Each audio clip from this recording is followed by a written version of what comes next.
Eu tenho esofagite eosinofílica e assistindo seus vídeos ficou uma dúvida.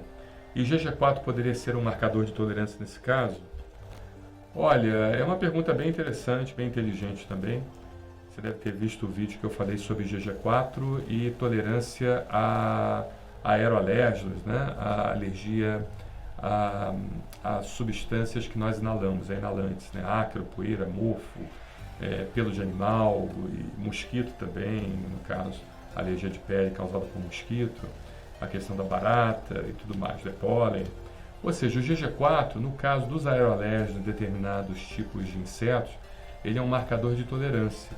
A gente, inclusive, quando faz a vacina, a imunoterapia, 6 meses após, a gente mede novamente o IgG4 para ver se houve um aumento específico de IgG4 àquele alérgeno e, consequentemente, a gente conseguiria, então, ter uma ideia se está acontecendo uma melhora laboratorial também, não somente clínica, mas laboratorial também, tendo uma comprovação laboratorial da resposta à vacina, da tolerância que a vacina está causando, entendeu?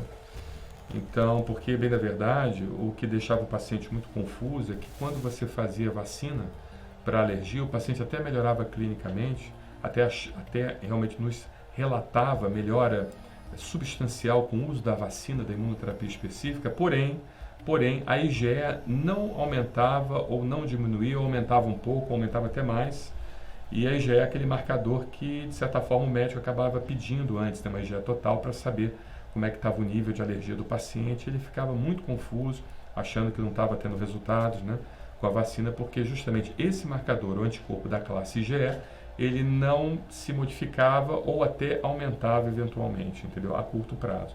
A gente sabe que a IgE ela acaba baixando a médio e longo prazos, mas a curto prazo ela não baixava e até aumentava eventualmente. Então, descobriu-se que existe esse tipo de marcador, desse anticorpo, que é um marcador de tolerância, e que esse marcador de tolerância, no caso das alergias respiratórias e algumas alergias dermatológicas, poderia estar então relacionado a melhora clínica laboratorial, a melhora clínica e também comprovação laboratorial da melhora do paciente, tá?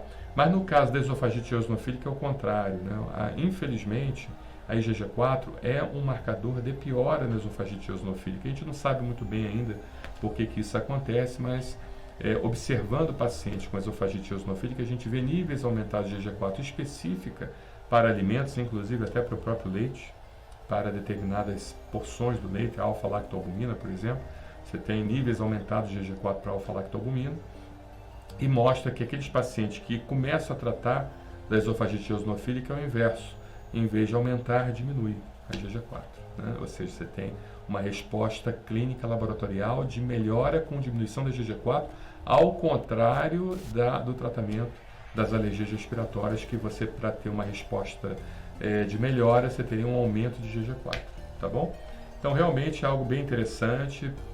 Muito obrigado por você fazer essa pergunta, mas nesse caso em específico, não. O IgG4 seria um marcador de piora e provavelmente está relacionado com os vários mecanismos da esofagite eosinofílica. A gente sabe que, apesar da esofagite eosinofílica ela ser causada pela produção de uma interleucina chamada interleucina 5, né, mas ela começa não pela interleucina 5 e não pela produção de eosinófilos, e sim pela produção de interleucina 4 e 13. E a gente pode entender, talvez conjecturando, que essas interleucinas é que sejam responsáveis por estimular o linfócito B a produzir IgG4.